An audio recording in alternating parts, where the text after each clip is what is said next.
read a script, almost doing it there, like closing your eyes and imagining what you see, and then reading it again, and then completely take it in the opposite direction. So whatever you envisioned at first, what's the next thing? Okay, read through it again, do it again, completely run in the opposite direction. And the more you keep doing that, that's when you really start playing with that imagination and really saying, okay. Or and then, even, sorry. No. Just from, not just running from it, but like if you were to see a specific race, that it didn't say a specific race, so you need to try to erase that from your mind, and then just see this for those words that are on that page. So now when you get the people in front of you auditioning, you're looking at them and saying, okay, yes, she's beautiful. It doesn't say white beautiful, black beautiful, red beautiful. It just says beautiful. She's tall because it says tall. She's the things that it says, not the things that you're imagining in your head.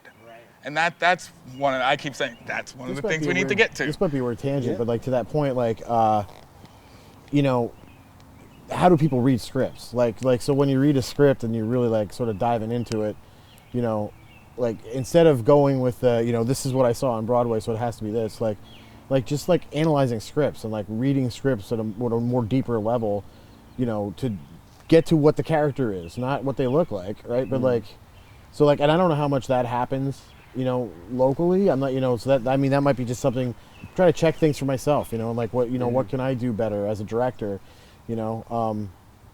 So it's not just, you know, like you're doing the character description thing, but it's like, for me, it's more about like, well, what makes this person tick, right? I got to understand the script before I can figure that out. You know, I wonder, you know, like, is that something that, you know, we could be having conversations about, like, locally, you know, like just how to read scripts better. You know what I mean? I think that's something that we all could do better.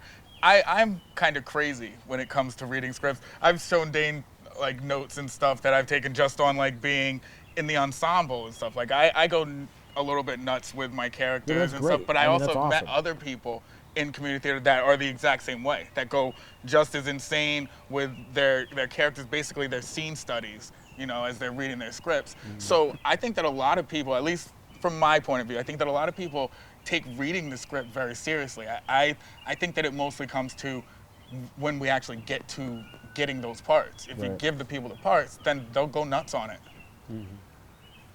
I mean, I think just culturally, accessibility has proven itself to be huge, even in these past couple weeks, where finally you have a lot of white people that are saying, like, I know I need to learn, I know I need to change, give me some resources, and then they get 40 posts of all these things that you're pulling from all, you know, from 100 different directions.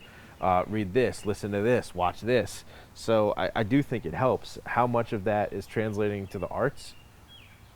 I mean, I definitely think there's you're more able to find anything. Just like the everything that's happened and that theater had to have gone online, right? Because of, you know, we can't do theater, right? I don't know. I really have wavered on this. Like, I've watched a lot of, like, you know, like the National in London was releasing tons of, so we were just talking about, like, the Cumberbatch stuff, and, like, the Stratford Festival in Canada released a whole bunch of, like, stuff they filmed that was awesome to watch. But then I've also watched a lot of people reading Shakespeare in, like, a Zoom call, and I was like, well, this is nice, you know? But, like, so I feel like, you know, there's, I think it's awesome, and I think it's accessible, but sometimes I think, like, you know, if some kid sees that Shakespeare and they're like, oh, this is horrible, right? Then I'm kind of like, ooh, that might not be the best way to be introducing them to some of this stuff. You got a lot more access to good stuff, but you've also got a lot more access to bad stuff. Yeah, but I mean, like, you know.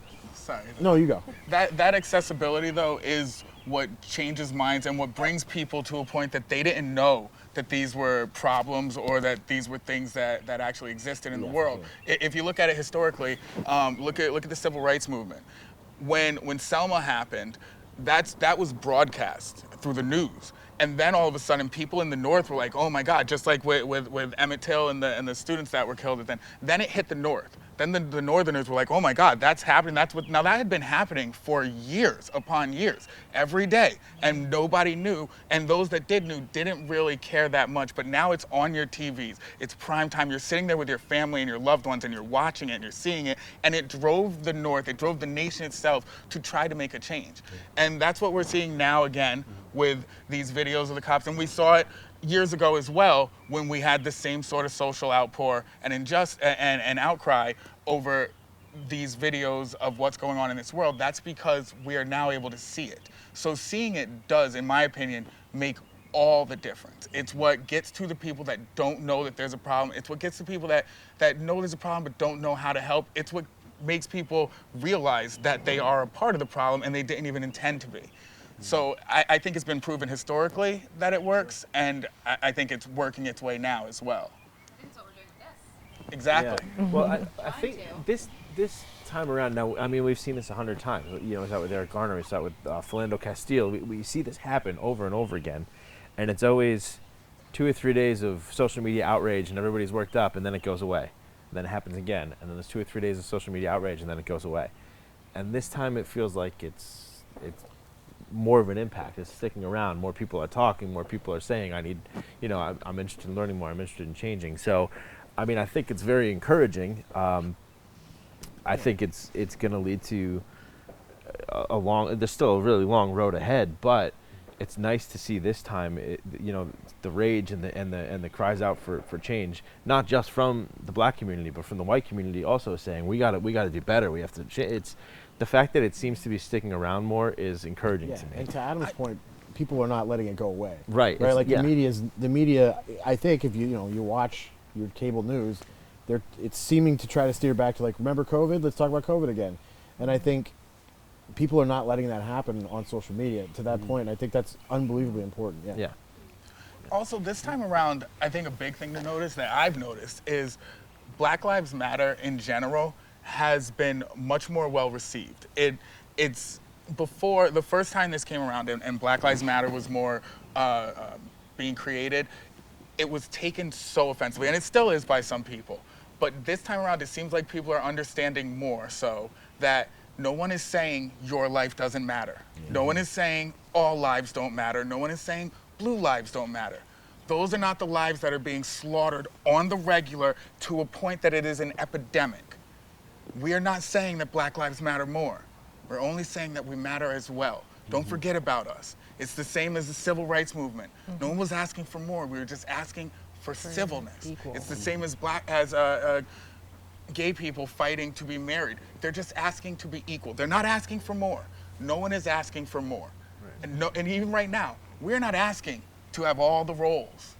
We're just asking to be equal, to be equally considered. If I'm not good enough for that role, by all means, don't give me the role.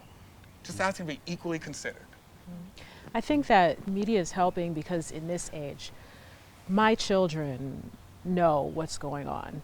And this is equally heartbreaking to me that now I have to have these conversations with my babies.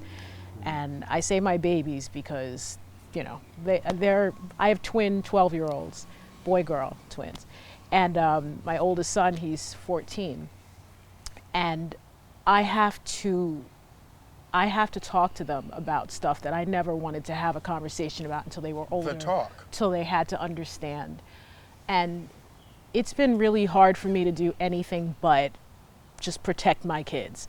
I haven't done a lot of theater. I haven't done a lot of anything. This is probably the first thing I've done in a long time because my number one full-time job is protecting my babies. I go to work, I'm thinking about them. I'm going home, I'm thinking about them. I have 2 boys. They're taller than me. They're the most gentle creatures you will ever meet in your life. They are now a threat. I don't want them walking around in my neighborhood alone. I want to not ever leave their side because I can't trust what can happen to them in the world. So the fact that I think social media is helpful, it's also heartbreaking for us parents because we really know we can't ignore, we can't push aside, we can't save them, we can't protect them from the people that they see that look like them that are dying, that are at risk, that are at danger. And it's been a hard couple of months because I just feel like my kids their innocence is lost. And so from here moving forward, I have to treat them like adults almost because they know too much. They know too much and they can't unlearn it. So I'm glad that the message is making sense to more people and that I don't feel alone in my worry, but it's escalated my anxiety and my role as a mother, as a parent times 10, because there's so much to face. There's keeping them safe from disease, there's keeping them safe from just building self-confidence. Then there's the whole other aspect of this is how you're seen in the world. We have to make sure that you know you hang out with the right people, that you're not alone. I need to make sure that they're okay. And it's a lot. It is a lot. It's a lot. But when your babies say, he didn't do anything, and why did they do that? You know, you just, well, I don't know what to tell them. I don't know what to tell them anymore. I don't know. That right there that's the talk. That's a thing that most black households have to have, especially if you have a son, a young black man that's going to grow up in this world way too early. Often white families have the talk, and it's about the birds and the bees. Black families have that talk, but then they also have the talk about you have to know what you look like and how you're going to be treated in this world, because you can be slaughtered, you can be killed for doing nothing. You just have to understand your placement in society. It's terrible that we have to have that talk. It's terrible that I had to have that talk with my 6-year-old way too early in his life. But in the world that we live in, those are things that we have to do. And this has happened for generations. My mother had to talk with me. Her mother had to talk with her son. This is what we have to do in order to survive and to make sure our kids stay safe in this country. And again, that's what we need to move away from. We need to get past that. We shouldn't have to have the talk. She shouldn't be broken down at this point from trying to explain to her children the world that they live in and how it's going to treat them differently. But if you don't have that talk, you're doing them a disservice. They could potentially run into a position where they don't realize the difference that they are in this world and how they're going to be treated based off it. I just wanted to explain what exactly the talk was, because that is not an individual experience. That is something that is in, I would say most, I can't speak for all, but yes, all black households. See, I mean, I didn't get necessarily like a talk in my household. I mean, because I grew up because I'm half black and half white, so I grew up with like my white family more, and they tried to do the best that they can, you know, to protect me from the things that, you know, I inevitably can't, you know, get away from. But I also grew up in a development where there was predominantly like black people around me, and my mom, like I said, she did her best to explain that, you know, things are going to happen, but you just need to be the bigger person. And growing up without having that talk necessarily, I had to like learn things for myself and really see how bad that it could be. And when you're a kid and nobody sat you down and explained to you like this is how it's going to be, and you're growing up and like trying to figure out who you are yourself, and then on top of that you have people telling you that you're this and that. I mean, it's very, very hard to get past, and I'm still trying to figure it out at 24 years of age. I mean, so I can only imagine how it must be for kids that are younger than me. That, I mean, how do you sit somebody down and tell them that you're, you know, 2 steps behind everybody else and have them understand it in a way that makes sense, you know? And also, what you just said as well is about being mixed in this world. This country at one point had a 1% rule. Whereas if you had 1% of African blood in you, you were considered black. So even though you're mixed and you grew up in a white household, the world, this country, is still going to see you as black. You can live your life the way you were raised by the people you were raised in that bubble, but the moment you walk outside of it, you are still going to be seen as black. You don't get to choose.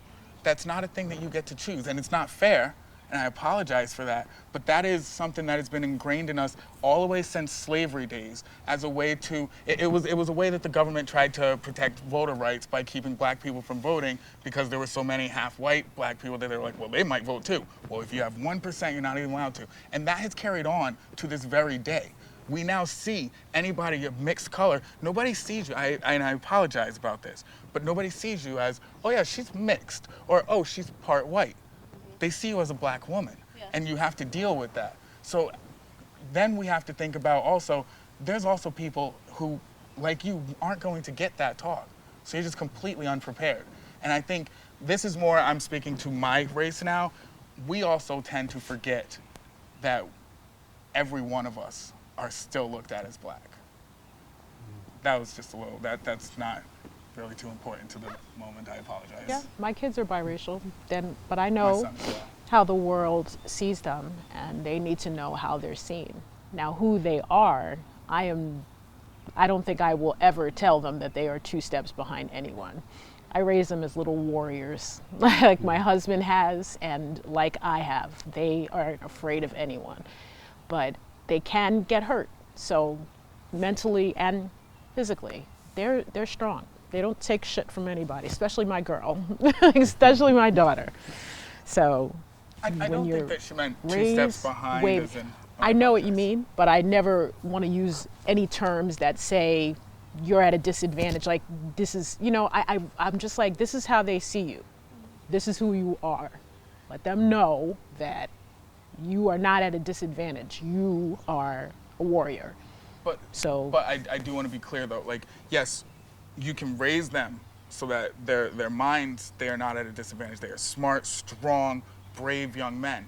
But systematically, they are at a disadvantage in this country. Absolutely. I just wanted to They be will clear not about that. internalize it. They will know this is how they see you. You are at a disadvantage because the people who make decisions will look at you and Yes, think, yes. but here's what you are. Right. So telling them both things and stressing the point that this is going to come at you and you are going to block it and you're going to know what can happen if you step out of line, because this is systematic racism that we're dealing with.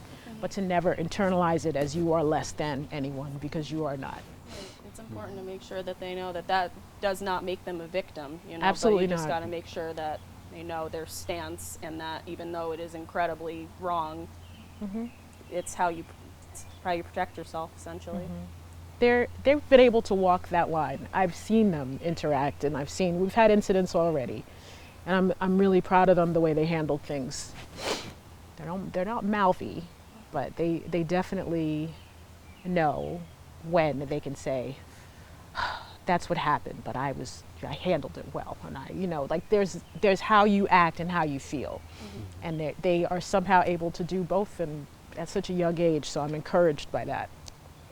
What happens to them hasn't broken them. They just know a lot, too much. We learn to put on a public face, to be that non-threatening black, you Yeah. know, to never get too aggressive as to offend anyone around you. Yeah. Never show too much emotion, but you can still show your emotion, but just don't go too far. Yeah. There's a lot There's of a the times whole where scenarios pull will back. happen where I react to it and it's like, whoa, that was so much. But somebody else of a different race reacts to it with the same amount of vigor, and it's like, well, I understand what they're saying, because my reaction is now thought of like, oh my God, that black guy's getting scary and mad. He's black and angry. Those sort of sayings. I've even had friends say to me like, oh, that's the blackest I've ever seen you get. You mean upset? That's the most upset you've seen you get? Because I'm normally a very jovial you've guy. ever seen? No. But yeah. The kids fight with facts. They don't have to mouth off. They know a lot, and that's what I mean. They don't take shit from anyone. Is that they don't let themselves be told out of who they know they are. Like do you know what I mean? Like you can tell someone that they're nothing. You can call them names, and they will hear that, but they won't internalize it. So they don't take that shit and let it break them. They're a lot stronger than I thought. A rose from concrete.